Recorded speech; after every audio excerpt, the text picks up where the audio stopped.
the seeing eye sees through an abstract lens. Yeah. Can you explain what you meant by that? Okay.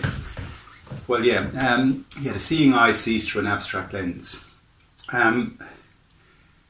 We all know the seeing eye, the God eye. We've all spoken for centuries about the seeing eye, the inner eye, the middle eye, the first eye. And how it sees, how it looks through a lens into this world and beyond it.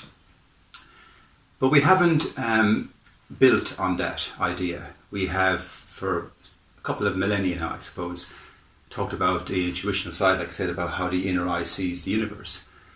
But to understand it and to take it into the next paradigm, okay, it's to evolve with it. We've got to understand it through abstraction, mathematical abstraction. So yesterday I spoke briefly about the seeing eye evaluation. The seeing eye isn't just an eye that sees. When it's seeing, it can evaluate. Okay, so that's part of the abstract lens, the fact that we evaluate. And we know evaluation is part of the system of the mind because it allows for order, it allows for mathematics, it allows for the scale of music, which I alluded to yesterday, to be brought into play. So I'll just briefly allude to a few more abstract concepts to show you how the inner eye sees through it. We all understand when we say something doesn't square up. Okay, for example, Nazism doesn't square up, racism doesn't square up, because there's no configuration in nature that carries these corrupt perspectives. There's no configuration that carries it. There's no configuration that carries racism. There's no DNA structure that carries it. There's no biological perspective that carries it, that somebody else is inferior to somebody else. There's no perspective, there's no foundation for these ludicrous claims. And that's because the seeing eye knows how to evaluate things, and evaluate mathematically, and evaluate in a practical manner, in a reasonable manner. Okay, the evaluation is essential to it. And so squaring things up, all our knowledge is arrived at by squaring things up, by circumscribing the mind around reality's correct configurations, if you will. So squaring up, circumscribing, the same thing, but I like to call it squaring. I like the idea we square up a square, we square up a circle.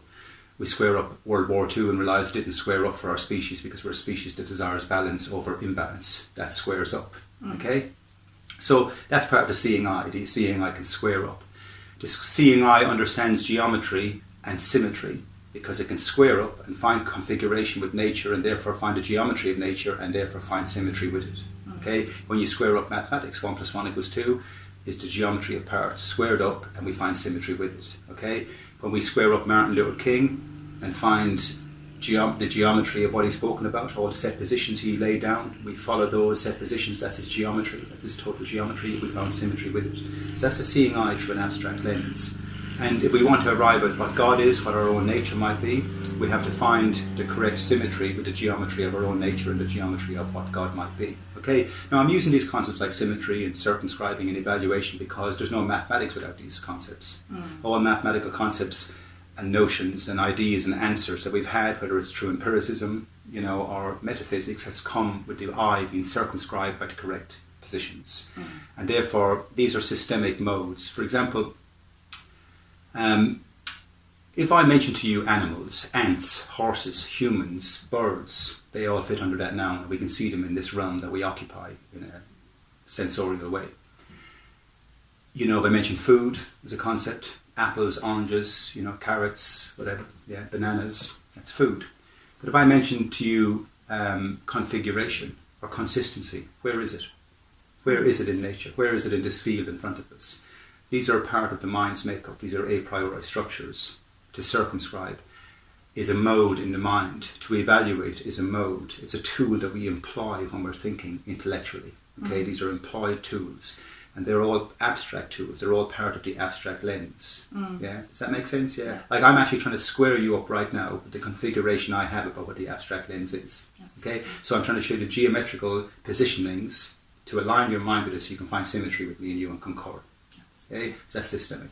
Okay, so like I said, to move away now from the seeing eye being an all-seeing eye, which it is in the Zen Buddhist kind of perspectives, we have to take it into the next paradigm and realise, like I said, just to reiterate, because it's very important that we start to understand this, that our seeing eye, that our inner eye is a systemic tool, a mathematical tool, if you will. Okay, and it is a mathematical tool because it is designed to find symmetry with the geometry of nature, and that is axiomatic. And that is the path we need to get onto, or we will never find symmetry with the geometry of anything, the geometry of ourselves, the geometry of meaning, the geometry of our place in this universe, and more importantly, the geometry of what I believe to be an ontological God agency.